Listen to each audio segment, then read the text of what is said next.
Avant, j'entendais parler du concept de nuit noire de l'âme et je ne comprenais véritablement pas ce que c'était.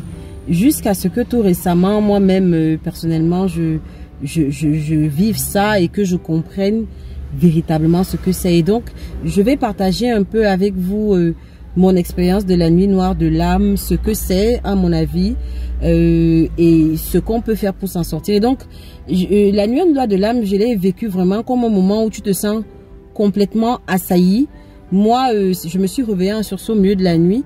Et immédiatement, j'ai commencé à entrer dans un type de réflexion, un tas de réflexions. Et puis, je me suis sentie assaillie comme ça tout d'un coup par des pensées noires. Pas des pensées noires genre machin, mais des pensées noires qui me demandaient de faire certaines choses, qui m'orientaient en fait au vu, qui me présentaient une situation sous un jour très alarmiste et qui me demandaient de façon très impérieuse de poser un acte et de prendre un certain type de décision dans l'urgence. Et justement, dans ce moment-là, j'avais l'impression que vraiment, si je ne posais pas cet acte, j'allais mourir. En fait, quelque chose de mal allait m'arriver et je voulais justement fermer tout, prendre mes clics et mes claques et poser un certain type d'acte dans l'urgence. Et donc, je peux pas vous dire vraiment comment j'ai fait pour m'en sortir.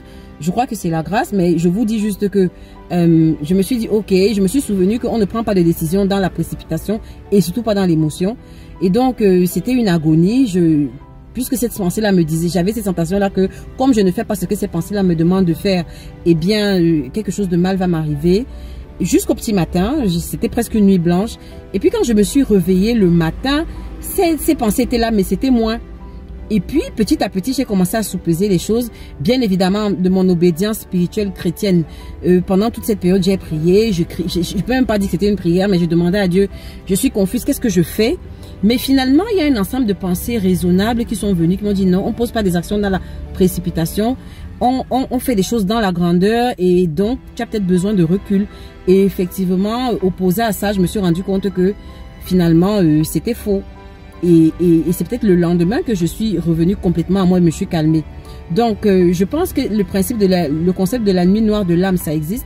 Je pense que c'est quand tu arrives à un niveau du travail sur toi où tu atteins une couche de pas mal de choses, de saleté que tu avais refoulées à l'intérieur de toi et que ça remonte.